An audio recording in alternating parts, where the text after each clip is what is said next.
Hola a todos, esto es Vino Cultura y Arte, esto es Vinocular. En sus cámaras a Nadia Parra, Mario Estudillo y Luciano Parra. Por supuesto, abajo pueden ver a profesor José Massa. Muchas gracias por estar acá. Conceptos: tierra, viento, agua, temperatura, hojas, fruta, ser humano. Todos estos son factores determinantes en la vitivinicultura y a la vez están compuestos de polvo de estrellas, o al menos son afectados por factores creados con esta base. Aquí es donde todo se une, el ser humano y el vino son polvo de estrellas, también. Y para este tema y mucho más, tenemos con nosotros al Premio Nacional de Ciencias Exactas, académico de la Universidad de Chile y astrónomo de corazón, alma y mente, don José Massa. ¿Cómo está, profesor? Muy bien, pues muy bien. Sigo encerrado aquí en mi cautiverio, 100 107 días.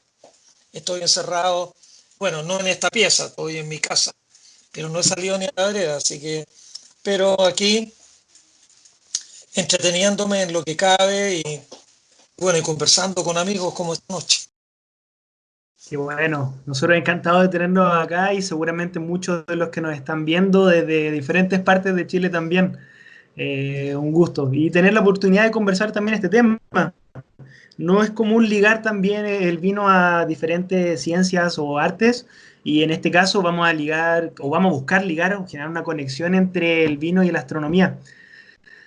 Para eso, nos gustaría ir un poco y comenzar por la premisa o una de las premisas de su bestseller, Todos somos polvo de estrellas. Y en base a eso, nos gustaría partir con preguntarle cuáles son los componentes de las estrellas que viajaron hasta acá en ese polvillo y que están presentes en la Tierra hoy en día y que hacen posible la vida. ¿Cuál es la relación existente entre las diversas formas de vida? ¿Tienen la misma base? Ya, mira, lo que en el universo, lo que uno sabe, el universo partió todo en una, llamémoslo una gran explosión, lo llaman el Big Bang, hace 14.000 millones de años, para redondearlo. Pero en el Big Bang todo se expande tan rápido que no hubo más que 30 minutos desde el instante cero al momento en que la temperatura baja por debajo de 100 millones de grados y dejan de haber reacciones nucleares. En esas reacciones nucleares, los primeros 30 minutos del universo, lo único que se logró hacer fueron núcleos atómicos de hidrógeno y se combinaron, que son protones, protones con neutrones para formar átomos de helio, núcleos de helio. Pero para formar elementos químicos más complejos, hubo ahí un problema, porque teníamos helio que tiene 4 partículas, hidrógeno con una. ¿Cómo puede uno combinar aquello? Combinando hidrógeno con helio, uno forma litio con 5, estable y se rompe. Si uno combina 2 helios, uno forma berilio 8, que es más inestable que el litio 5. Y un hidrógeno contra otro hidrógeno se repelen y no forman nada. Entonces, en esa media hora, como lo único que había eran unidades de 4 y unidades de 1, no pudieron formar los elementos químicos del sistema periódico. Si hubieran tenido miles de años o millones de años, se pudieron haber formado todos los elementos químicos en el Big Bang. Entonces, el universo pristino con solo hidrógeno y helio. Entonces, las primeras estrellas que se forman tal vez no tuvieron planetas, o si tuvieron planetas eran planetas rarísimos que solo tenían hidrógeno y helio.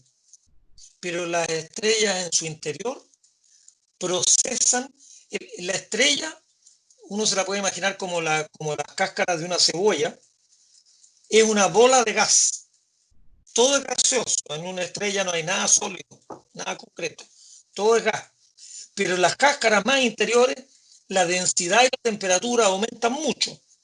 El corazón de esa cebolla, que llamamos estrella, la temperatura alcanza como 10 millones de grados y la densidad alcanza un valor unas 100 veces más que la densidad del agua.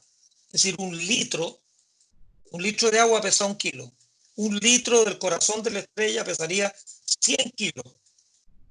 Significa que la materia está toda muy apiñada y ahí se producen reacciones nucleares. Y primero el hidrógeno se transforma en helio.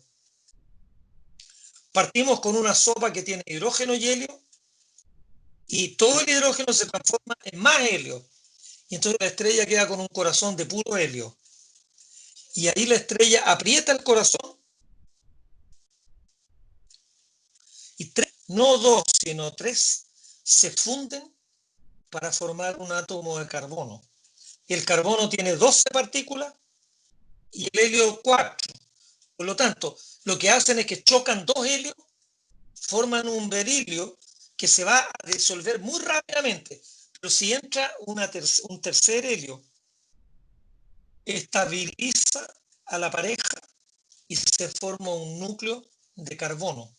Entonces, a formar carbono. Pero el carbono, que tiene 12 partículas, si es agredido por un helio 4, forma un núcleo de oxígeno 16. El oxígeno tiene 16 partículas. Pero el carbono también puede que de vez en cuando se coma un protón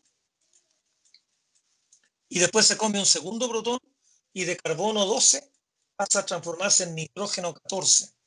Entonces, en el corazón de todas las estrellas chicas, medianas y grandes, todas, el hidrógeno se transforma en helio y luego el helio en carbono, un poquito de oxígeno y un pichintún de nitrógeno.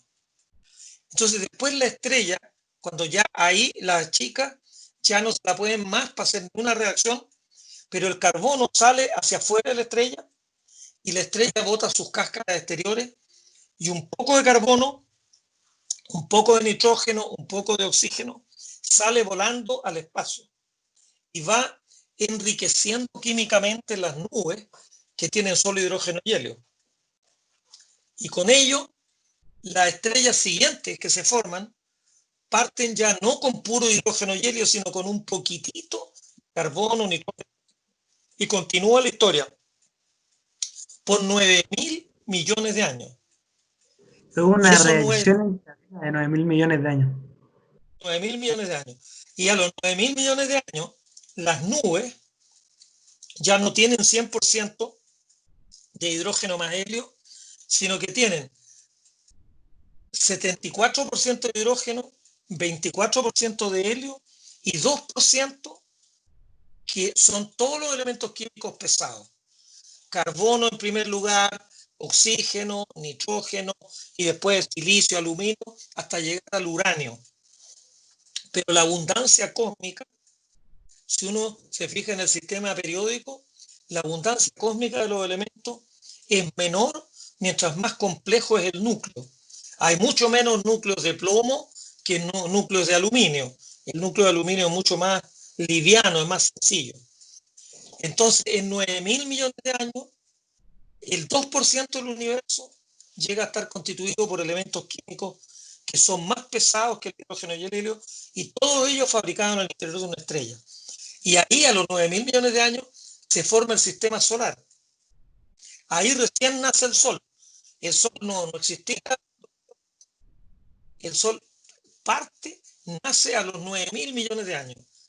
Y a los 9.000 millones de años, primero se forma, la nube se contrae, se achica, gira más rápido, se achica, gira más rápido, se achica y gira más rápido, y cuando gira ya muy rápido, se producen fuerzas centrífugas por el giro, que la nube al final se achica aplanándose a una especie de platillo volador, se forma un disco, y en ese disco y ese disco todo gira para el mismo lado, y en ese disco se van formando los planetas.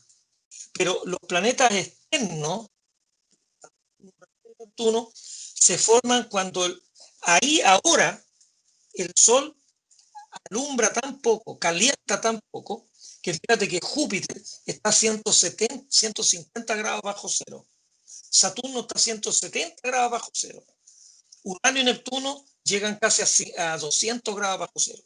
Entonces ahí se quedan todos los elementos que había al comienzo.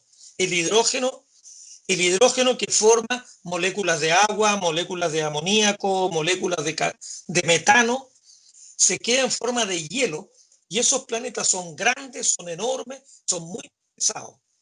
Pero la parte de adentro del sistema solar, en el parto, en la parte de adentro, de cada 100 kilos, había 2 kilos que eran elementos pesados, y no hay otro en hidrógeno y helio. Bueno, todos los planetas de cada 100 kilos perdieron 98, y lo único que quedó son los elementos pesados. Entonces, en principio, la Tierra debió haber tenido 50 veces más materia, pero el 49 se fue y 1 se quedó. Entonces, la Tierra es como la borra del café. Uno tiene el café y si se deposita en pozo, bueno, uno puede botar todo el líquido y te quedan, bueno, lo que quedó acá en la Tierra fue precisamente el carbono, el oxígeno, el nitrógeno, y entonces todos los elementos de la Tierra, excepto el agua, es H2O, 2 hidrógenos y 1 oxígeno. El hidrógeno del agua, todo tiene 14.000 millones de años, y todo viene del Big Bang. Es decir, si analizáramos una copa de vino, la copa de vino mayoritariamente tiene agua, H2O. Tiene otros componentes que lo hacen muy distinto, el paladar nota que no es agua la cuestión. Pero la molécula de agua, 2 hidrógenos y 1 oxígeno, el hidrógeno tiene 14.000 millones de años. Así que este vino envejecido de 10 años, de 20 años, maní, el hidrógeno del agua tiene 14.000 millones de años, garantido, porque ni los chinos fabrican hidrógeno, nadie fabrica hidrógeno. En el universo, el hidrógeno se destruye por las reacciones nucleares, el hidrógeno se transforma en helio y así sucesivamente.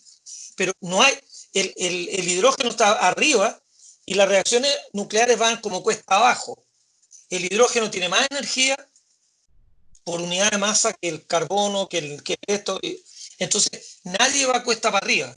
Todo por, no sé, la segunda ley de la termodinámica, por la entropía, lo que tú quieras, va hacia abajo. Entonces, en la Tierra lo que tenemos son átomos de hidrógeno que vienen del Big Bang. Bueno, en el océano tenemos miles de millones de moléculas de agua. Pero el resto de los elementos químicos, todos los elementos químicos de la Tierra, todo lo que inyectan los volcanes, la corteza terrestre, los árboles, etcétera, todo viene de elementos químicos que fabricaron las estrellas. Y entonces la conexión, y nosotros, nuestro cuerpo, más allá de que, claro, uno dice, sí, bueno, las parras, los árboles, las araucarias vienen del espacio. No, nosotros de la cabeza a los pies, el ser humano, el 65% de la masa, pongamos una persona de 100 kilos muy tarde en la noche para hacer otros cálculos, una persona de 100 kilos, 65 kilos son de oxígeno, 18 kilos son de carbono, 3 kilos son de nitrógeno, y eso suma 96%. Y quedan 4 kilos que son el calcio de los huesos, el fierro de los glóbulos rojos, un poquito de zinc, es decir, hay chintún de todos los otros elementos químicos en el cuerpo de uno, pero apenas, mira, lo llaman, creo, Sean, carbono, hidrógeno, oxígeno y nitrógeno. El elemento más abundante en nuestro cuerpo, por peso, no por contarlo, sino por peso. Si uno pone en una balanza, el oxígeno, el hidrógeno y por último el nitrógeno. Pero estos son los 4 elementos en el fondo de la vida. Y el chón lo tiene la lechuga, los tomates, las papas, lo que tú quieras, todo. Ahora, en distintos animales puede que haya, no sé, cuando uno tiene traza, uno tiene incluso arsénico en el cuerpo de uno, pero no te podés tomar una copa de arsénico, porque ya sabemos para dónde vais, pues vais directo para el cementerio. Pero hay algunos átomos, hay átomos de fósforo. El fósforo también es un elemento químico que uno no se lo puede, bueno, no estoy diciendo de chupar la cabeza de un fósforo P en química, Ah, también está en el cuerpo humano, pero que es un elemento delicado y es muy importante. Hay algunos de estos elementos, el litio, por ejemplo, es un elemento muy liviano que viene después del hidrógeno y el helio, y si uno no tiene suficiente litio, las ideas se le empiezan a escapar, bueno, entonces te dan pastillas de litio para un poco sujetarte las ideas. Entonces, pero las pastillas de litio no es que te tengas que comer una marraqueta de litio, no, es una milésima, digamos, que sí te produce algunos contactitos. De la cabeza a los pies, de polvo estrella. Bueno, ¿y por qué polvo estrella? ¿De dónde sale? Son átomos ¿de dónde sale? que eyectaron la estrella, pero los átomos de carbono son tan amistosos, el carbono es tan amistoso, el carbono lo conoce todo el mundo, es la mina del lápiz. Los lápices de mina, la mina del lápiz es carbono. Y los átomos de carbono se agarran de la mano y forman cadenas de pequeñas particulitas que son como el humo. Los fumadores, cuando exhalan, en el humo van un montón de particulitas de una milésima de milímetro. Pues son partículas. Y esas partículas de carbono salen volando de estrella y el hidrógeno que es bien amistoso, pero en el comienzo del universo tenía amigos imaginarios, porque el helio no se mete con nadie. Se podía ser amigo del helio, pero el helio no le daba bola. Entonces, el hidrógeno, cuando ve aparecer en el universo carbono, nitrógeno y oxígeno, el hidrógeno agarra el carbono y 4 hidrógenos con un carbono forman una molécula de metano. El nitrógeno tiene 3 bracitos, toma 3 hidrógenos y forma una NH3, que es el amoníaco. Y el oxígeno tiene 2 manitos y agarra con cada una un átomo de hidrógeno. Entonces, esas 3 moléculas que son muy ricas en hidrógeno, el agua 2, el amoníaco 3 y el carbono, el metano 4, esos atomitos, esas moléculas, se van pegoteando con las particulitas de carbono y forman como un granizo. El carbono sirve como de núcleo para que se llene de hielo, hielo de agua, hielo de amoníaco y hielo de metano. Y esa bolita, podemos decir así como de, ¿cómo se llama?, de granizo, salen volando, la estrella los eyecta y esos se van metiendo en las nubes interestelares. El espacio va formando estrellas de a poquitito. Todo el inicio era gaseoso. Se forman unas pocas estrellas, a lo mejor el 10% de la masa en estrellas, pero el 90% queda en forma gaseosa. Y esas le inyectan cuestiones. Después se vuelven a formar estrellas y se vuelven. Hasta el día de hoy, 14.000 millones de años, todavía en nuestra galaxia hay como un 10% de materia gaseosa y el 90% de la materia ya se coaguló como estrella. Pero entonces por eso son granitos, son polvo de estrella. Y de eso Perfecto. estamos nosotros compuestos. Por eso el Profesor, libro que yo escribí lo llamé Somos polvo de estrella. súper maravilloso y una explicación totalmente increíble. O sea, cómo se desarrolló esta cadena no sé si llamarle eventos fortuitos, pero así fue y al final conocemos la vida y que dieron la vida como la conocemos hoy, bueno, específicamente en nuestro planeta. Eso es increíble. Es increíble también pensar que son los mismos componentes químicos que nos conforman, que hay en las plantas, que hay, quizás no los similares, como usted dice, bueno, agradecido también del carbono y de su amabilidad, pero es increíble pensar que nosotros podemos estar consumiendo algo que pueda ser parte de eso y que todos venimos de lo mismo al final. Sí. No, y una cosa bien importante, la abundancia química, ya lo dije, pero quiero enfatizarlo de nuevo, Ajá, La abundancia química del carbono, del nitrógeno y el oxígeno, que son la base que se combina con hidrógeno para armar el pastel. Esos tres elementos, carbono, nitrógeno y oxígeno, son los más abundantes después del hidrógeno y el helio. Entonces, nosotros claro. estamos hechos de los elementos químicos más abundantes. Cuando se dice, bueno, ¿habrá vida en otros lados? Puede que sí. Si hay vida en otro lado, lo más probable es que sea en base a la misma química del carbono, porque el carbono es lo más abundante. No va a ser vida en base a átomos de platino, que hay un átomo de platino por cada 10.000 átomos de carbono, ¿te fijas? Hay, además, los enlaces que forman estos átomos, las moléculas, son distintas según el núcleo. Entonces, posiblemente, si uno tratara de inventar moléculas con átomos muy complejos, algunos quieren hacer una vida en base al silicio. El silicio podría reemplazar al carbono, pero el silicio no es soluble en agua. Y resulta que el agua es la base de la vida. En la Tierra hay como entre 8 y 9 millones de especies vivas y todas ellas tienen la misma química. Y además, Claro. lo que es sorprendente, tienen más o menos la misma biología a Mm, nivel a nivel de moléculas y a nivel de células, tienen la misma estructura que tenemos nosotros. Nosotros somos primos lejanos de un tomate o de una lechuga, porque genial, si no, no te la podríais comer.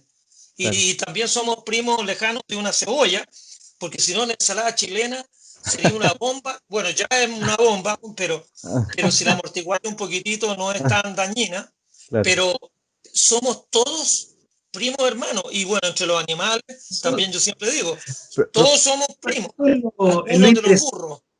A nosotros profe, igual no, no, sí, hay de estas cadenas cíclicas, es lo que, lo que o sea, no es lo que nos preocupa, es lo que nos convoca un poco igual.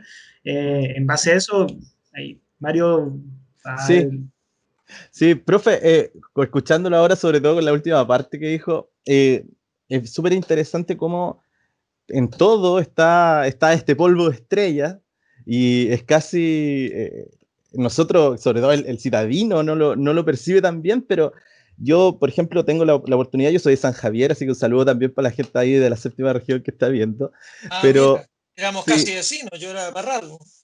estamos acá al lado. Entonces, esta cuestión que los campesinos lo toman, ellos como que conectan mejor con esto, ¿entienden? Salud, salud. Salud. Conectan bastante mejor con el tema de esta conexión con el todo, entienden mejor la naturaleza, entienden mejor este cuento de fijarse en fenómenos naturales y cómo estos fenómenos hacen, por ejemplo, eh, nos fijan ciertos trabajos en el campo o tienen esa sensibilidad, aprendizaje, qué sé yo. Y mi pregunta tiene que ver con eso, con cómo este campesino o qué tan de influencia hay entre, por ejemplo, si el campesino llega y poda, por ejemplo, en una luna menguante. ¿Qué pasa con los ciclos lunares? Con este proceso de la luna en ciertos momentos, en esta flujo constante, ¿cierto? Que tiene estos 4 momentos. ¿Hay una conexión entre la luna y el proceso de poda o el proceso de cómo se influencia la luna con nosotros, con la Tierra o con este todo que estábamos hablando, con este polvo de estrella? Mira, a riesgo de meterme en la pata a los caballos, te diré lo siguiente. Yo creo que el hombre, con todo respeto, el hombre más primitivo, cuando el hombre no tenía conocimientos de muchas cosas, incluso como no entendía en un momento dado por qué llovía un año, y aquí hemos tenido varios años de sequía, este año parece, vamos a seguir cruzando los dedos, que no va a ser tan seco. Ha llovido bastante, se han llenado un poquitito, pero yo escuchaba ahí el tranque este de Peñuela, que no tenía nada de agua, ahora tiene no sé cuántos millones de metros cúbicos, que representa el 1% de lo que puede tener. Es decir, que todavía estamos bastante lejos para decir, no, ya misión cumplida, no estamos para eso todavía. Pero cuando el hombre no entendía los exceso, entonces inventó un dios de la lluvia y entonces le ponía ofrendas al dios de la lluvia. Y si de repente se le olvidaba al grupo hacer la ofrenda al dios de la lluvia, el dios de la lluvia se enojaba y no llovía más. Y entonces ellos se morían de hambre porque el trigo no salía, etc. Entonces yo creo en el campo, en la tradición campesina, esto una vez lo dije y casi me empapeló mi interlocutor, pero ustedes creo que no me van a empapelar. Yo Vamos, creo vamos. la luna influye en las mareas. Eso es redondo, redondo como una pelota. Cuando la luna pasa justo por arriba del meridiano, atrae el agua y produce la marea alta. Increíble. Eso sin ninguna duda. Pero yo creo que no hay ni una demostración de que, por ejemplo, haya que sembrar cuando la luna está en cuarto creciente. No sé si en cuarto creciente o menguante. Yo creo que la siembra es en cuarto creciente, porque cuando la luna va aumentando, el campesino se hizo a la idea de que, ahora, yo sería, los sociólogos, canta apreciar y elevar a categoría del espíritu las tradiciones campesinas. Una vez yo le discutía, ok, hagamos un predio, una hectárea, y la dividimos en 4. Un pedazo lo sembramos en luna nueva, el otro en cuarto creciente, el otro en luna llena y el otro en cuarto menguante, y veamos si hay alguna diferencia. Yo creo que no va a haber ninguna, porque la luna no tiene ni un pito que tocar en esta cuestión. Ahora, los campesinos, yo en Parral, me iba 3 meses al campo, y yo de cabro chico, 6, 8, 10 años, hablaba con los campesinos, y ellos más nos toca hacer esto. Hace una luna, los campesinos en el campo de Parral, que debe ser lo mismo ahí en San Javier, vivían en lunas. Yo no sabían ni qué mes era, pero ellos sabían que en una luna más les tocaba hacer esto. Entonces, si les tocaba en una luna más, decir esto me toca hacerlo en tal luna, a mí me parece que es obvio, yo lo respeto mucho, pero yo creo que no hay una base científica como para hacerlo. Claro, si uno tiene que podar en menguante o en creciente. Ahora, claro, si de repente si uno violó la norma, que era lo que decía la comunidad, y la cosa por algún motivo no resultó, todos le echaron la culpa que era porque este idiota había violado la norma. Y entonces ahí hacían un sahumerio y no sé, pues sacrificaban un cordero, bueno, al dios de la luna, y entonces ya nunca más le faltaban el respeto a la madre luna o a la madre tierra. Claro. Pero yo creo que realmente está muy bien que tengan ciclo y me parece regio, pero yo creo que no hay ninguna razón para que el trigo crezca porque lo sembraron, lo tiraron a la tierra en el momento en que la luna iba para allá o iba para allá. Y la Perfecto. luna sobre la tierra casi no tiene influencia. Genial. Profe, pero sí hay algo que es científico y que nos va a pasar en unos días más, que se llama la luna de fresa, ¿no? Algo así. Le pusieron, lo leí hoy día, yo creo que es el eclipse, ¿no? Tiene que ver con el eclipse. Eclipse 5 de ahora, de este mes. Si nos puede contar un poco de que va a ser difícil verlo, ¿no? De que está todo nublado, pero No, ¿qué es lo que mira, vamos a tener ahí en ese espacio? oye, me pillaste porque tú sabes más del eclipse que yo. Hoy día me preguntaron en una radio por un eclipse penumbral de luna. La verdad es que yo a comienzos de año estuve mirando y el eclipse de luna acá no se ve en Chile.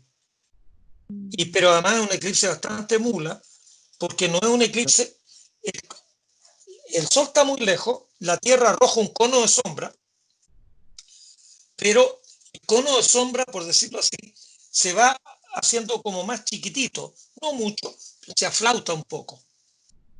Pero hay alrededor del cono de sombra, hay un cono que son como esas cuestiones, esos bozales que le ponen a los perros, que se va abriendo, que es toda la zona desde la cual uno vería al sol eclipsado parcialmente por la Tierra. En la parte de lo que llaman la umbra, que es la sombra, si uno se para ahí, la Tierra taparía el sol. Pero en la periferia, la Tierra tapa, le masca un poco al Sol. La Luna se puede meter en la umbra, en cuyo caso es un eclipse, con todas las de la ley, y cuando está en un eclipse total de luna, la luna se pone rojiza. Entonces llaman que es una luna de sangre. Esta que es de fresa parece que es más inofensiva que la de sangre. Pero parece ser que también la luna puede pasar solo por la penumbra, porque pasa un poquito muy arriba de la umbra o muy abajo de la umbra. Entonces la luna se va empalideciendo un poco, pero uno apenas lo nota a simple vista. Porque además la penumbra, que es este cono que se va abriendo, en los bordes, en el borde, eso se termina cuando la Tierra masca un porcentaje ínfimo del Sol. Entonces, en el borde, la iluminación es casi la misma que si no estuviera tapando nada. Si uno se mete hacia adentro, ahí el eclipse es más grande, más grande, más grande, hasta que uno está en medio y ahí el eclipse es total. Pero claro, va a haber ahora lo otro, que ahora los medios de comunicación lo dicen y son bien confusos. Yo al comienzo decía, ¿de dónde sacaron tanta tontera? Los norteamericanos, nosotros estamos influidos ahora de una manera un poquito brutal por la cultura norteamericana. Los norteamericanos que vivían en Estados Unidos en el siglo XIX, campesinos en una gran mayoría, le pusieron, mira, un año tiene 12 meses lunares, 354 días, y sobran 11 días. Es decir, el año tiene 12 meses y un tercio, algo. En 2 años hay más o menos 25 lunas. En general, en un año pueden caer 13 lunas y en el año siguiente caen 12. Pero además, como el mes lunar, fíjate que los meses nuestros son precisamente el resultado del mes lunar. El mes lunar es de 29 días y medio. Y por esa razón, en tiempos muy antiguos, para tener un calendario sintonizado, sincronizado con la luna, hicieron meses de 29 días y de 30 días. 29 y 30, 29 y 30, 29 y 30. Entonces, en 2 meses había 59 días, lo cual más o menos coincidía con 2 ciclos de la luna.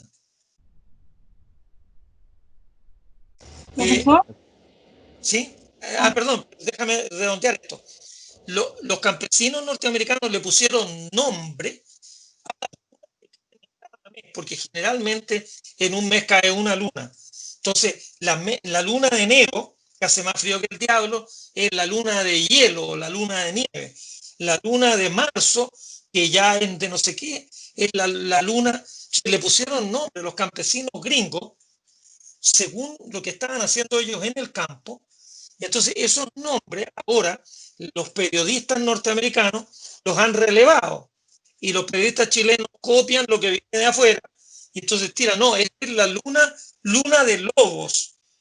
¿Qué luna de lobos? ¿De dónde salir? ¿De dónde va a ir a comprar lobos? Como el que es un viejo que anda más disfrazado que el diablo y hace un calor brutal acá, pero allá en Estados Unidos tiene sentido porque hay 10 grados bajo cero que el viejito pascuero ande con ese traje. Aquí debería andar en tanga, pero lo visten de la cabeza a los pies. Entonces, somos tan colonizables intelectualmente hablando que en vez de tener, no sé, por el guaso pascuero, tenemos un viejito pascuero que es San Nicolás, que viene de no sé dónde. Mira, unos renos, güey. ¿Dónde hay visto renos en Chile? Pero bueno. Estaría buena esa del guaso pascuero, ¿no? Claro, algo un poco más autóctono. Sí, también me gustó. Hay una pregunta igual de redes sociales y que, bueno, hace mucho juego con lo que estamos hablando y con lo que viene ahora, que es Ricardo González. Dice, ¿qué hacemos con el biodinamismo entonces? Me gustaría precisar que, bueno, también Alan Grutsky, a través de Instagram, nos pregunta que ¿Qué pasa? Porque la parra también está compuesta por agua. Y si la luna influye en las mareas, también podría influir en el agua que está dentro de la parra. Ahora, hay un proceso también en el vino que se llama el biodinamismo. Y para eso está Nadia, que va a hacer una pregunta. Profesor, sí, agradecemos la generosidad de Viña Matetic, que es una viña biodinámica que ha sido muy generosa en hacernos el envío y compartir el vino que estamos compartiendo con el profesor. Y sí, qué importante y que, perdón, voy a mostrar aquí la botella. Muchas gracias. Un Matetic 100% Syrah, agricultura biodinámica del año 2015, veo de San Antonio. Ya se sabe, el Syrah se expresa de distintas maneras, sea un valle cálido, un valle frío. Acá estamos hablando de unos valles cercanos a la costa, donde se expresa de manera una fruta fresca, frutal, floral, muy interesante, equilibrado, buena atención, tiene riego natural, es decir, de secano, y se rige a su vez por el calendario lunar. Es decir, y tiene una guarda de 3 años, o como dice usted, 14.000 millones de años. Y quiero destacar la importancia respecto de respetar los ciclos, porque respetar los ciclos también es respetar el medio ambiente y no sobreexplotarlo. En ese sentido, en los términos del tiempo, la guarda, quiero llegar al tema del tiempo y en la astronomía. El vino y el viticultor está trabajando en base al tiempo. El tiempo requiere una guarda, pues se enfoca de cierta forma en el pasado, ¿no es cierto? Entonces la relación del viticultor y su campo, las parras, tiene una relación que tiene el astrónomo con las estrellas, ¿no? Entonces, el astrónomo cuando mira una estrella está mirando el pasado para traerlo al presente. Estamos hablando de cierta forma, por decirlo poéticamente, una arqueología cósmica, así como se trabaja la Tierra, etc. Hacer esta unión un poco. Sí, no, mira, la gracia de la astronomía, tal vez la razón por la cual la astronomía ha progresado bastante, es que la velocidad de la luz, siendo muy grande como es, 300.000 kilómetros en un segundo, pero un rayo de sol se demora 8 minutos en llegar a la Tierra. Y la estrella más cercana, su luz se demora 4 años y fracción, 4 años y 3 meses, 4 meses en llegar a la Tierra. Pero si uno sigue sumando, las estrellas más remotas que vemos a simple vista están a 100 años luz, 200 años luz. En el fondo, incluso en el sur, uno puede apreciar las nubes de Magallanes. Las nubes de Magallanes, que se ven muy lindas a simple vista, están a 170.000 años luz. Es decir, uno está viendo la luz que salió hace 170.000 años y que venía en camino. Y lo que acaba de ocurrir hoy en la nube de Magallanes, lo vamos a llegar a saber en 170.000 años más.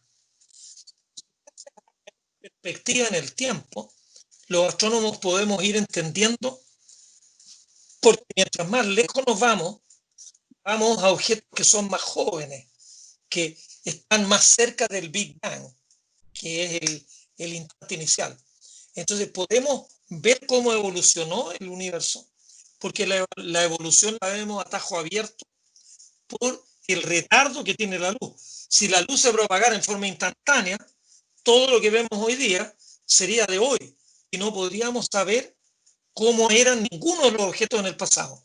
Ahora, no es que sepamos el pasado de todos los objetos, es como una encuesta en que uno encuesta a una gente en la manzana donde uno vive, que todos viven en el mismo día que nosotros, pero uno se va 10 cuadras más lejos y están viviendo en un mes atrás y otros están viviendo un año atrás, etcétera. Entonces uno puede ir viendo cómo eran las cosas hace más tiempo. Y en ese sentido, ahora yo estoy totalmente de acuerdo con lo que tú decías. Uno tiene que ser no sé cómo llamarlo, tal vez suena feo lo que voy a decir, pero la codicia del ser humano, la codicia es uno de los males más. Codicia es tratar de ganar lo máximo invirtiendo lo mínimo. Yo creo que uno tiene que ser respetuoso de todo. Está muy bien que uno emprenda una actividad y que lo haga muy bien y que tenga una retribución por el trabajo que uno hizo. Pero cuando uno tiene un pedazo de tierra y lo sobreexplota, y para sobreexplotarlo le echa cuanta cochinada hay, porque el año que viene ya uno se va a ir a hacer otra cosa. Ahora, por ejemplo, hay una cuestión que en Chile debería estar regulado, porque somos todos los ciudadanos que somos víctimas de eso. Encontraron que las paltas Hass se daban muy bien en Chile. No me voy a meter con la parra porque ese no es el tema de ustedes, así que pongo un ejemplo de palta. Pero entonces unos empresarios que compraban acciones del Medio Oriente se juntan, bueno, compremos un terreno y pongamos palta. No saben ni lo que son las paltas, pero como son un buen negocio, compran un pedazo, hacen un pozo profundo, chupan todo el agua de las napas subterráneas, dejan seca a toda la comunidad y sacan unas paltas preciosas y las exportan. Eso es realmente violentar a las comunidades, y violentar a la tierra y violentar hasta razones. Por ejemplo, una cuestión que es obvio, el otro día lo escuchaba una persona que lo decía con una claridad meridiana. Decía, uno en cada región, en cada zona, uno no puede tener una agricultura que use más agua que la que cae normalmente en un año. Si tengo una pluviometría, no sé, pues la zona de San Antonio, de Melipilla, que caen no sé cuántos millones de litros de agua al año, en promedio, bueno, yo no puedo tener una agricultura que necesite un 50% más todos los años, porque un 50% más todos los años es obvio que uno está yendo hacia una catástrofe ecológica. No tiene sentido lógico, pero el inversor, que a lo mejor incluso son dineros golondrinas que vienen del Medio Oriente para acá, no, pues aquí armamos una vaca, ponemos esto y nos importa un maní dejar la tierra seca y muerta, porque cuando nosotros cosechemos, vendemos esta cuestión y vamos a hacer una inversión en otro lado. Yo creo que es la falta de respeto incluso a las comunidades. Bueno, la madre tierra me parece un poco un concepto más etéreo, pero a las comunidades y al sentido común. Uno tiene que tratar de hacer. Yo una vez, de vino lo único que sé es que me gusta mucho tomarme una copita de vino cuando estoy comiendo carne. Con un choripán yo jamás tomaría jugo de piña, bueno, nunca. Pero el vino es una maravilla. Pero, por ejemplo, la primera vez que vi aquí en el Valle de Casablanca, unas viñas que uno puede entrar a ellas y mirar, me llamaba la atención que no sé cómo se llaman, las hileras de parra, partían con un hermoso. Yo decía, pucha, que se pusieron artísticos estos gallos. Después me decía, no, lo que pasa es que los pulgones atacan a las parras, que los pulgones atacan a las parras cuando no hay rosales, porque si hay rosales, los pulgones se van todos a rosales. Entonces estos malditos tiraban al sacrificio unos rosales, que eran los que agarraban. Es decir, hacer ese tipo de manejo, bueno, después podemos hospitalizar a los rosales para que no se mueran. Pero en vez de darle, hay muchos insecticidas que son pesticidas que son muy malos para la salud. Hay mucha gente, cuando partió el DDT, que descubrieron que en la Segunda Guerra Mundial, mucha gente terminó envenenado porque le echaban DDT a todo, a la fruta, a la verdura, y todos quedaron medio fosforescentes con esas porquerías, porque de alguna manera quedaban incluidas, y yo creo que también, a lo mejor el vino de muchas partes, si le echaban insecticidas muy fuertes, realmente los mataban y atentaba contra el ser humano. Así que yo creo que hay que ser razonable en lo que uno hace. Es que, ¿sabe que yo quiero tocar un punto en lo que tú estás diciendo? Y yo creo que está dando así la nota precisa de lo que nosotros, cómo vinculamos la astronomía o los fenómenos que tienen que ver con ella, con esta ciencia, con el vino. En el caso de los vinos biodinámicos, como el que estamos tomando ahora, es exactamente ese el concepto, es la responsabilidad, es el no ocupar, no sé, si tienes agua para la irrigación natural que da o la artificial que da la capacidad, da para 2 parras, no poner 4. Eso es exactamente lo que usted está diciendo. Ahora, lo que a nosotros nos queda como dato, como anecdótico, y donde se vincula también la labor del vitivinicultor con el astrónomo, es que, y bueno, y lo hemos escuchado en alguna de sus palabras, en algún sentido, es que hay una relación con el tiempo entre el vitivinicultor y el astrónomo, que ambos están mirando el pasado. Por ejemplo, hoy día estamos tomando un vino del año 2015 y estamos probando lo que la Tierra dio el año 2015. Bueno, guardando las proporciones de años, por supuesto. El astrónomo también está enfocado en el pasado, está mirando las estrellas que existieron de la luz que se emitió hace muchísimos años atrás. ¿Hay una similitud ahí? ¿Podríamos comparar esos dos oficios Sí, comparando al pasado? sin duda. En una botella quedó lo que era la Tierra y cómo se expresó por la pluviometría y por el sol y por las nubes. Cada año es distinto y el vino de alguna manera tiene el sello del año en el cual fue fabricado. Y eso se quedó en una botella. Y si uno va comparando vinos que en un año eran muy buenos, al año siguiente uno se encuentra con la sorpresa que ya dejaron de ser tan especiales como era la cosecha del año anterior. Entonces sí, tiene el tiempo embotellado, el tiempo en una botella, no en las pastillas, pero en una botella. Y afortunadamente los astrónomos también tenemos el tiempo detenido. Cuando miramos la galaxia Andrómeda, vemos todos cómo era hace 2 millones de años, que es lo que se tomó la luz en llegar acá. Entonces, claro, en 2 millones de años no evoluciona mucho la galaxia, pero cuando uno va a 1.000 millones de años, las edades de la galaxia son como 12.000 millones de años. Entonces, claro, en 1 millón de años una galaxia no le sale ni una arruga ni una cana, ¿no? Pero cuando vemos galaxias que la estamos mirando y la luz se demoró 3.000 millones de años, la galaxia es ya significativamente más joven que la Vía Láctea. Y entonces podemos ver qué características tiene. Entonces, sí, claro, yo creo que hay un juego con el tiempo, bueno, y los vinos se dejan, ¿cómo se llama?, reposar durante un cierto periodo, se ponen en barricas, a veces de roble americano, a veces de no sé qué, algunos vinos se ponen ahora, entiendo yo, en barricas de acero inoxidable, y se cambia de un lado para otro, después se pasa a botella.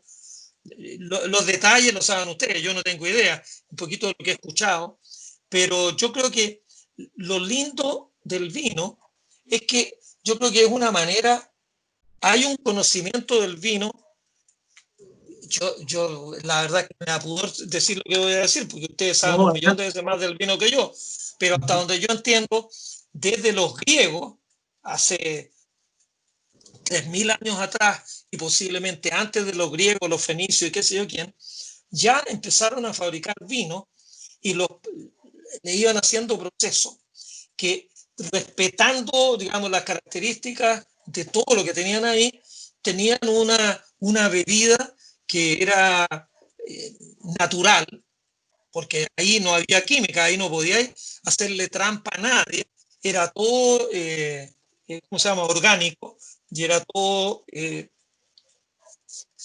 biológico, pero es una artesanía. Yo creo que el vino, me parece a mí que casi todos los fabricantes de vino lo hacen, los fabricantes de verdad, no los comerciantes de segunda categoría. Los fabricantes de verdad lo hacen por amor al producto que están fabricando y lo guardan el tiempo que ellos estiman óptimo para poder sentirse orgullosos. Y claro, cuando uno tiene una botella de este vino, que tengo aquí yo, la mía, Claro, yo no creo que esto lo hayan embotellado a la rápida y que le hayan puesto aquí del año 2015, dice que aquí esta botella mía, y que sea del año pasado.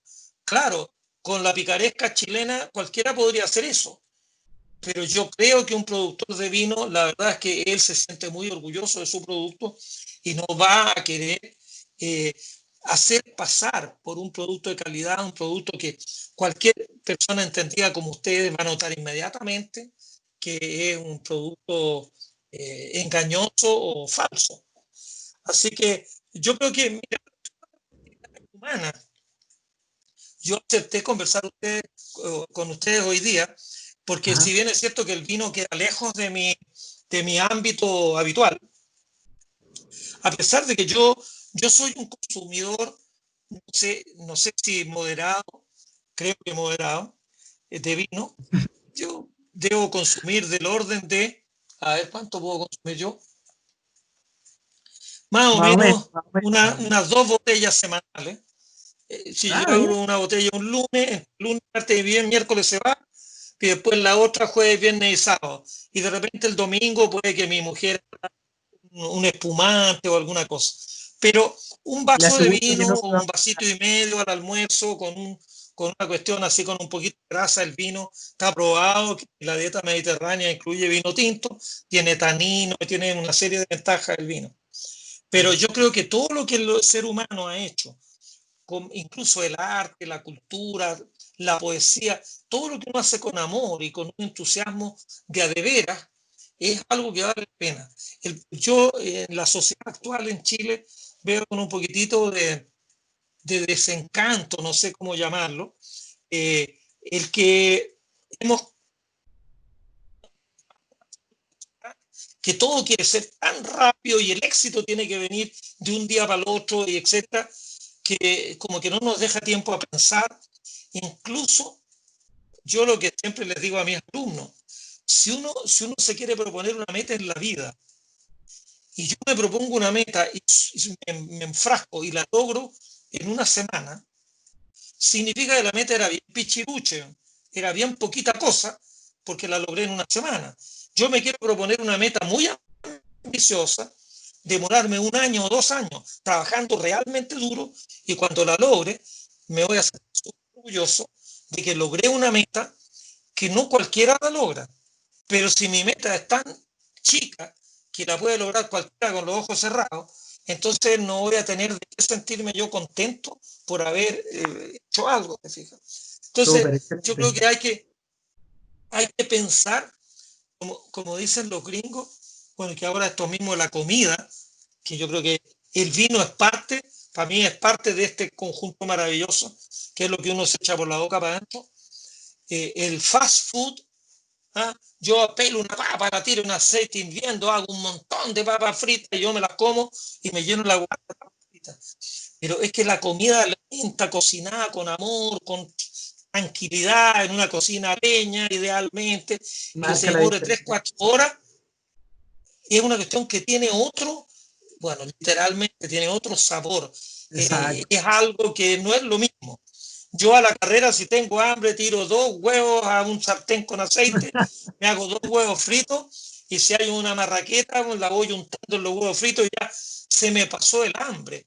Pero yo creo que uno debería de procurar hacer cosas que realmente sean ricas para uno de hacerlas y que le Súper, queden realmente bien. súper. Así Profe, que, y sí, súper, súper. Yo creo que más, bueno, las 100, alrededor de 100 personas que nos están visualizando en este momento, están todos de acuerdo en lo que dice, o bueno, la mayoría al menos. Y bueno, en función del tiempo, son las 9 ya y no queremos que se nos queden unas preguntitas de cierre que queremos que nos ya, responda. Me sí, gustaría unos 10, precisar 15 que minutos, sí, estamos. Y me ya, gustaría pensar que hay tres conexiones que dilucidamos hoy día entre el vino y la astronomía y que encuentro súper, súper interesante. Primero, el mar y el comportamiento ligado a la luna. Es increíble pensar que la luna efectivamente influye y con base científica. Que influyen las mareas, sobre todo cuando tenemos muchos vinos costeros, tenemos una costa increíble, muy grande y muy variada, y hay muchos vinos que reciben esta influencia. es increíble pensar que la luna afecta en ellos. Luego tenemos el factor tiempo. Nosotros cuando abrimos Bombino del año 2015, como dijimos, estamos mirando el pasado, a lo mismo que algunos viticultores, independientemente de que influya o no influya, utilizan como referencia el calendario lunar, como lo hace Matetic en el vino que estamos bebiendo hoy día. O sea, se guían al menos por el calendario lunar y eso ya es una conexión increíble. Y lo más increíble, por lo menos por mi parte, son los componentes químicos de cada producto que existe sobre la Tierra. Es decir, estar tomando casi a mi hermano de hace 14 millones de años acá es, bueno, es increíble. Hay una conexión, no todo, según yo, en la vida es casualidad y estamos viviendo esto hoy día porque hubo una conjunción de efectos o fenómenos que se dieron en las estrellas y en el universo para que nosotros podamos estar bebiendo este vino hoy día acá y conversando por el computador. Eso sin duda es lo que yo por lo menos me quedo de la conversación de hoy día. Y bueno, para ir cerrando ya y terminando, tenemos unas preguntitas que nos gustaría precisar y que para eso Mario nos va a comenzar. Sí, como dijimos, en honor del tiempo, yo sé que va a ser muy difícil la pregunta que le voy a hacer en función del tiempo, pero, profesor, Bajo el manto de Urania, su nuevo lanzamiento, si nos puede contar, ¿cierto?, brevemente de a qué nos vamos a enfrentar con ese nuevo libro suyo. Ya, bueno, muy sintéticamente, mira, bueno, no tan sintéticamente, 40 años enseñando historia de la astronomía. Le enseñé a mis alumnos de la Escuela de Ingeniería de la Chile, desde la astronomía griega y un poquito antes, Babilonia y egipcia, hasta la astronomía actual. Pero hay como una discontinuidad. La astronomía griega va evolucionando, se sofistica, llega a un plató con Ptolomeo, pero de ahí aparecen como 1400 años en que no pasa mucho. Y de repente en 200 años pasamos de un desarrollo muy pequeño, desarrollo de la ciencia ya madura. Ese periodo, que normalmente se llama la Gran Revolución Científica, incluye a Copérnico, que publica su libro en 1543. Después viene Tycho Brahe, seguido de Kepler, con Galileo. Galileo y Kepler vivieron vidas casi paralelas. Todo culmina con Newton. Newton, en un libraco de este porte, estructura la mecánica, la gravitación universal y el cálculo infinitesimal. Newton inventa el cálculo. La ciencia antes de Copérnico era una ciencia muy mezclada con filosofía, con ritos, la mitad era magia en la ciencia antigua. De hecho, incluso los médicos, cuando uno le da influenza, la influenza es que uno tenía influencia de las estrellas, había una influencia de no sé qué, por eso la palabra de la enfermedad tan común es influenza. Entonces los médicos no cachaban nada y bueno, pero después han aprendido mucho. Todavía hay algunas cosas que no las entienden del todo porque la medicina es harto más difícil que la astronomía. Es una ciencia muy compleja. Yo creo que el siglo XXI, el siglo para que la biología pegue el gran salto. Pero aquí en este libro, Bajo el manto de Urania, están estos 5, Copérnico, Tycho Brahe, Kepler, Galileo, Newton, pero por ponerle un contexto, hice un primer capítulo sobre Ptolomeo para explicar cuál era el sistema, cuál era me sale la palabra en inglés y me carga meter palabras en inglés, pero cuál era lo establecido durante toda la Edad Media, que era el sistema geocéntrico. Entonces lo explico en el capítulo. Después ya en el segundo capítulo con Copérnico entro a derrumbar el sistema geocéntrico, meter el sistema heliocéntrico y ahí continúa. Yo creo que es un periodo muy, muy importante de la historia, tal vez como ninguno, en que partimos en 1543 con el libro Copérnico y terminamos en 1687 con el libro de Newton. No alcanzan a ser ni 150 años entre las dos obras maestras de estos dos personajes de las puntas, Copérnico y Newton. Yo creo que a los estudiantes de historia, a los amantes de la historia, a los amantes del desarrollo intelectual del ser humano, le puede ser interesante.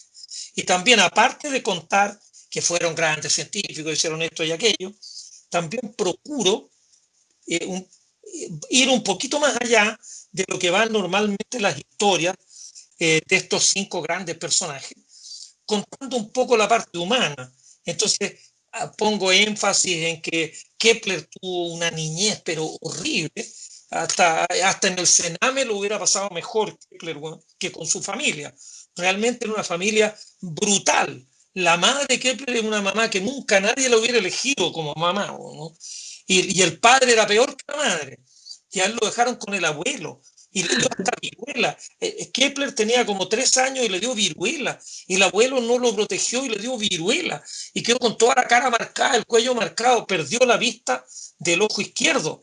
Entonces, Kepler tuvo una infancia, pero era muy resiliente, como se llama ahora, y él quiso trascender y fue una bestia empujando y empujando y empujando hasta que llegó a encontrar los misterios del cielo. Y lo mismo le pasó a Newton. Y también Tycho Brahe fue un niño dado en adopción al tío. El tío era el padrastro de Tycho Brahe, pero Tycho Brahe sabía que su papá vivía en el castillo de más allá y también le hizo un carácter muy excéntrico. Eran seres humanos que curiosamente todos tuvieron una vida muy dura, muy poco afecto cuando niños, y de alguna manera todos se obsesionaron con que lo único que ellos podían hacer en la vida era trascender a través de hacer una obra importante. Que era un poco más tranquilo, a pesar de que se quedó sin papá a los 10 años, fue Copérnico, que también lo tomó un tío, el tío Lucas.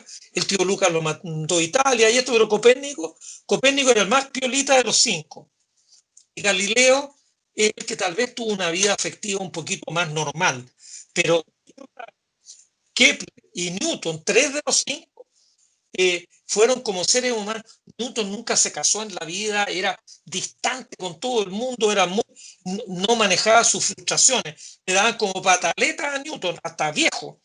Él se ponía colorado y no, porque no tenía mucho bla bla, entonces si lo contradecían, se ponía colorado y se iba. Así que trato de contar esas cosas en el libro por mostrarle a los jóvenes, a los niños, a las niñas, que esto lograron mucho, pero que fue gracias a mucho esfuerzo. No es que un hada madrina vino, Johannes, tú vas a ser el que encuentre la ley del movimiento planetario. No tuvieron ninguna hada madrina, porque si la tuvieron, no sé qué hicieron cuando ellos eran chicos, cómo permitieron una niñez tan enmirriada para estos 5 personajes. Dicen que las artes se expresan mejor con un artista sufriente. Cuando un tipo está enamorado y el amor de la vida le da calabaza y se va con el rayo del lado, ahí inspira los versos más tristes de esta noche. Y si no, inspira una novela o si no, hace una sinfonía. Beethoven creo que se enamoró perdidamente de no sé quién y nunca le dieron. Sin embargo, hizo una música celestial. Bueno, parece que los astrónomos también, la musa de la astronomía llega más como en espíritus dolientes. Si están como muy bien acompañaditos, tomándose una carnecita y tomando un buen vino, parece que la musa de la astronomía dice que no tienen remedio y yo me voy. Así que la Urania, que es como el hada madrina de los astrónomos, inspira más a los que están poniendo mucho empeño. Yo creo que la ayuda llega, y eso es como una moraleja a todos, ¿eh? Y sobre todo en estos tiempos difíciles. La ayuda llega con más facilidad a los que están trabajando como animales. Los que están la ayuda no les va a llegar. Digo, en la vida en general. Es decir, uno siempre puede trabajar más duro y los que están trabajando más duro, no existe la mala suerte. La suerte uno se la fabrica con sus propias acciones. Y estos demostraron que a pesar de que la vida le pegó palos para todas partes, igual lucharon y lucharon hasta que llegaron a un destino. Profesor. Dime. Me dan ganas de replicar y decirle, los astros titilan a lo lejos, pero le quiero hacer una pregunta un poco más compleja y aprovechar de decir que esto es un espacio para la diversidad y para la diversidad de opiniones, quiero preguntarle, a partir de ahora, en este periodo de estallidos sociales, pandemia, etcétera, ¿el mundo cambió?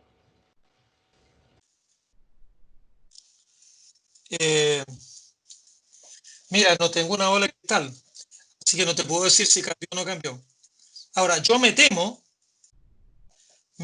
que tendría que estar de acuerdo con Carlos Peña, que es un columnista muy inteligente, pero que tiene una visión que a mí no me convence del todo. Yo me dan ganas de suicidarme cuando leo las columnas de Carlos Peña. Pero yo creo que, mira, perdonando ustedes que están ahí en el sur, el Guatón del Lago, cuando termine la pandemia, va a seguir echando a estas dos viejas que estaban ahí en su lago. Es verdad, es totalmente verdad, yo creo lo mismo. No, Sí. no creo que le haya bajado la humildad. La humildad no creo que le haya bajado. Y los que se fueron en helicóptero y el otro que fue en una avioneta a comprar 2 sacos de jaiba a la playa porque tenía ganas de comer jaiba en plena pandemia, yo creo que va a seguir yendo en su avioneta a comprar jaiba. Yo creo que lo que nos va a dejar esta pandemia es precisamente lo que estamos haciendo ahora. Yo creo que nos damos cuenta que las redes sociales, los medios modernos, ¿no?, nos permiten ponernos en contacto con gente distinta. En Chile, mira, yo este libro que estábamos hablando recién, Bajo el manto de Urania, hice un lanzamiento virtual el sábado de la semana pasada y estaba con Javier Santaolalla, que es un español, un joven científico español, pero que se dedica a la divulgación, y él estaba en las Islas Canarias. Yo estaba acá, en mi casa, y Andrea Aristegui estaba en su casa, y estuvimos los tres conversando como 1 hora y media sobre el manto de uranio. Entonces, y había gente conectada, creo que había una locura de gente conectada, no sé si habían, no sé, 30.000 personas. Ahora, Javier Santolaya tiene unos seguidores enormes, entonces yo creo que muchos eran los que venían siguiendo a Santolaya, pero también alguna gente que sí, por la promoción de Planeta y esto, quería escuchar lo que yo podía contar. Teníamos, no sé, un número realmente grande de gente siguiéndonos. Y si yo hubiera hecho un lanzamiento, hicimos una vez un lanzamiento en el Teatro Caupolicán. El libro anterior lo lancé en el Teatro Caupolicán y habían como 4.000 personas y hice una charla sobre el libro de Eclipse. Memorable, A lo memorable. mejor podría haber encontrado un lugar más grande. Con pandemia estaba frito, pero yo creo que más gente escuchó el lanzamiento de Bajo el manto de Urania con cuarentena que lo que podría yo haber hecho sin cuarentena acá. Así que yo creo que esto sí, bueno, yo que soy medio renuente a las redes sociales y a todo este tipo de cuestiones, me doy cuenta de lo importante. Mira, yo hice un curso recién, un curso vespertino los días miércoles, pero lo hice por Zoom. En Cerro Galán existen 100 alumnos. Acá por Zoom teníamos 200 inscritos. Y se metían los 200. Y yo veía ahí el numerito porque iba creciendo. Pero de repente, cuando ya terminábamos y abrían los micrófonos, una señora se despedía. Ah, ya, mire, saludos, profesor, desde Costa Rica.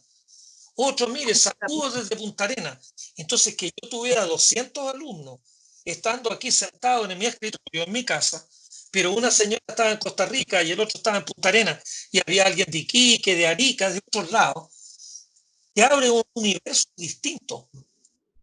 Yo creo que el planeta se va achicando a medida que las redes sociales nos conectan a todos. Y yo espero que esto llegue aquí para quedarse, porque si yo me acostumbro a pedir algo por internet hoy día, bueno, cuando sale más cómodo igual, que si yo voy a comprar, me voy a demorar 1 hora entre que voy, estoy allá y después vuelvo. Y si yo lo pido por internet, de repente me tocan el timbre de la casa y me lo traen. Sí, yo creo que en eso vamos a cambiar con la pandemia. Pero cambio en el ser humano, que nos vayamos a poner generosos, nos vayamos a poner humildes, no. Eso, que los ladrones dejen de robar, el espectro, ¿eh? Los ladrones de allá y de acá. No creo que los ilumine algún espíritu superior. Vamos a seguir siendo los mismos de siempre. pero habrá algún cambio, espero. Exacto. Ahora, Profesor, dos yo no tengo preguntitas. idea que una... Ajá. No, no, no, Ya, que dos, déjame terminar. ya, por favor, por Lo que favor. creo que es más difícil es pronosticar el fin de la pandemia. Yo creo que, aparte de que la parte virtual va a salir muy favorecida, pero el problema es que la pandemia se sobrepone con toda una actividad social que estaba en desarrollo. ¿Qué es lo que esta pausa que le puso la pandemia? ¿Va a hacer que la gente se olvide de lo que venía desde octubre o que eso renazca con otro interés? Esa cuestión, ahí sí que yo me declaro incompetente, pero yo le tengo más susto en el fondo a aquello, porque yo veo ahora, yo recibo mucho, estoy metido en varios chats y teniendo yo una posición bastante clara, como estoy metido en un chat bien distinto, hay un chat en el cual había uno que pone unas cuestiones pero terribles para mi gusto, y uno decía, bueno, esto ya es el colmo, porque no sé qué, no sé cuánto, estamos al borde de la guerra civil, ya están hablando de una posible guerra civil, que yo digo, debe ser que yo soy el perdido más grande, ¿eh? Pero yo no veo por dónde puede haber una guerra civil, pero bueno, ya hazme una pregunta tú, Luciano, y yo No, creo que ya profe, sería como la última. yo creo que ya sí estamos en el tiempo. En función de eso, bueno, a lo mejor podríamos, le iba a decir que a lo mejor cuando lo interrumpí, le iba a decir que a lo mejor podríamos hacer el lanzamiento en el funeral del tío de Piñera, o en la vinoteca, que parece que ahí no corre el COVID. Y bueno, eh, o a lo No, pero mira, mejor esperar déjame, que la persona del lago, del sur, que echó a las personas del lago, mute en buena persona o algo así. sí, Ese sería el no van a único cambio. votar. No, pero mira, un comentario sobre esto de Piñera. Yo creo que a mí me entretiene buscarle la quinta pata al gato. Pero cuando Ya. muchos han rasgado vestidura que Piñera tenía que haber pedido permiso para comprar vino, yo me pregunto, ¿pedirle permiso a quién? No, claro. Sí. La máxima autoridad del país. Te guste o no te guste, la máxima autoridad del país, que está por encima del comandante en jefe, por encima de todo el mundo. ¿Le va a pedir a un suche? Oye, ¿me dejáis salir a comprar vino? No, pues. El gerente general de una empresa le pide al gerente personal, oye, ¿me dais un día libre porque mira que quiero tomarlo? No, pues el gerente general de la empresa. Entonces, yo no entiendo qué querían que hiciera Piñera. Más allá de que a uno le caiga mal, de que uno diga que es Por todo supuesto. lo que tú crees, pero el concepto de pedir permiso, tú tenés que pedirle Ajá. permiso a un superior. Pero ¿quién es el superior del presidente de la República? El Papa a No, lo mejor tiene nadie. un superior allá arriba, pero ¿dónde tiene un superior el presidente de la República? Digo Claro. yo nada más que por buscarle siempre la quinta pata al gato. No te No, digo que haya claro. estado bien lo que hizo, Sí, pero si por no, supuesto. fue una tontera desde un punto de vista comunicacional. Si Por él tiene supuesto. como 20 empleados, le dice, oiga, compadre, anda a Eh, comprarme vino allá, güey, y nada más. Pero exacto. no, es que no pidió permiso. ¿Pero permiso a quién? No, El no, ese es presidente de la para nada. República puede recorrer la geografía del país por donde quiera sin pedir permiso a nadie. Exacto. No, profe, lo que sí, yo también coincido con usted. Yo creo que el error de Piñera está en que no pensar en que hay familias en otros lados que están muy en una situación muy delicada y él comprando vino. Es algo de símbolos de poder y todo eso, que quizás lo podemos conversar en otro live. Pero Sí. en dos preguntas para finalizar, muy Ya. cortitas. Hay una pregunta que nos llega de YouTube para no dejarla en el tintero de Nilech Garrido. Ojalá que haya pronunciado bien. Pero él pregunta brevemente, ¿posible o no posible? ¿Es posible cultivar en Marte? ¿Pensaron en cultivar en Marte?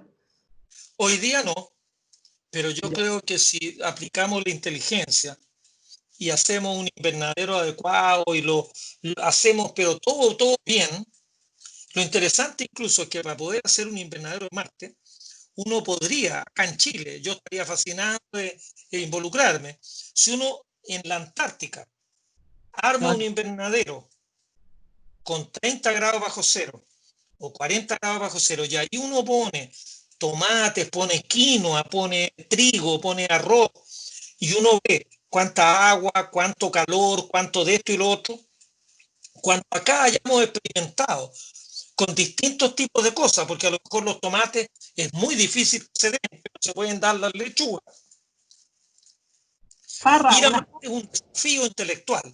No tenemos Las idea parras, cómo ¿no? hacerlo. ¿Mm? Las parras, ¿no? Bueno, por supuesto que las parras se podrían poner allá. Se podrían poner en un invernadero, pero te digo, o a 5.000 metros de altura, en una montaña allá en el norte o aquí en el centro del país, una montaña alta, tener un laboratorio para ir probando distintas cuestiones. Uno no puede decir, no, me tinca que esto va a funcionar. Uno con un metinca uno no hace las cosas. Uno tiene que probar que las cosas funcionan. Pero yo creo que es un desafío y que es muy difícil y por eso a mí me gusta.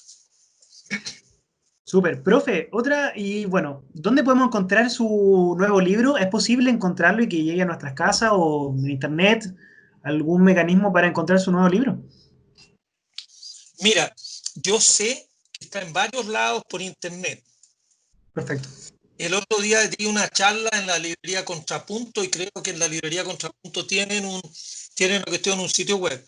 Y yo también he estado hablando con amigos de Busca Libre, que me costó entender que no era Busca Libros, sino se llama Busca Libre. En los libros de Busca Libre están los libros míos, El Somos Polvo de Estrella, que está bastante rebajado, está como en un 20 o 25% de descuento, y el manto Urania un 10%. Yo donde más barato he visto el manto Urania es en Busca Libre, pero hay varias otras librerías que también lo tienen y también hacen despacho por internet. Así que Súper. el que esté aburrido y quiera leer un poquito de historia y saber de Newton, Kepler, pueden buscar. Está como libro electrónico. Uno lo puede bajar al computador y leerlo en el computador. Súper, excelente. Datazo y anotado ya. Y bueno, con esto finalizamos, profe. Muchísimas gracias, infinitas gracias por estar con nosotros, buscar, ligar el mundo del vino con la astronomía, que son dos cosas, dos artes, dos ciencias a la vez. Así que muy agradecido por la conversación, súper interesante. Muchas gracias por el conocimiento entregado y todo. Bueno, encantado. Esto a mí por lo menos se me hizo corto, así que en otra Oh, ocasión, sí, en ya 1, 2, 3 meses más, hagamos un saludo para terminar esto. Y bueno, exacto. sigan ustedes en el mundo del vino. El vino es mucho mejor. Ahí está la botella. Yo también tengo la mía para para Súper, que la súper. vean. El, Ojo, y el, para los el vino auditores. es mucho mejor que las bebidas gaseosas. Por favor, no tomen bebidas gaseosas. Es un atentado contra el paladar, pero además contra la salud. En Sí. Chile es uno de los países que más se toman bebidas gaseosas, que es agua con anilina y con un montón de azúcar. Entonces con el azúcar al final la diabetes y no sé qué más. En cambio el vino en cantidades moderadas relaja el espíritu y el estómago lo agradece. Genial. Súper. En Luciano, base a disculpa, eso, Patricio profe, Alarcón. para tomarle un poco las palabras que dijo el profe, sería súper interesante poder, quizá más adelante, poder hacer algo en 3 meses más, como usted lo dijo, 4, lo que sea, pero sí poder seguir este puntapié, que podamos seguir vinculando esto, porque creo que es fascinante, quedaron muchos temas, la gente está muy interesada y creo que es importante unir estas disciplinas que son tan bellas, tanto para Chile y tan importantes para Chile. Ujú. Sí, ya no, encantado. Yo estoy en mi casa y me temo que voy a estar como en 1 o 2 meses más acá. Yo no creo que antes de septiembre estemos muy sueltos. Incluso si liberan esto, yo me he estado cuidando tanto tiempo que no me voy a salir a contagiar ahora, así que voy a esperar que esto amaine de verdad. Así que claro, ahí ustedes saben cómo contactarme y podemos un día de repente entre mirar tele o conversar conmigo, me siento mucho más grato conversando con ustedes. y con un vino. Muchas Además, gracias, con un profe. vinito, con un vino, esto, esto relaja el espíritu. Exacto, esa es la idea. Muchas gracias, profesor. Ya, Gracias, chao, chao, Saludos. chao profesor. Nadia, Gracias, chao Luciano, Bien. chao. No, a un poquito todos. más nosotros, Gracias. nos quedamos un poquito más nosotros para agradecer. Agradecer Ya, a la Viña Martich de nuevo por dando este increíble Syrah. Año maravilloso. 2015. Maravilloso, un vino increíble. Por cierto, ha ganado muchos premios en el extranjero.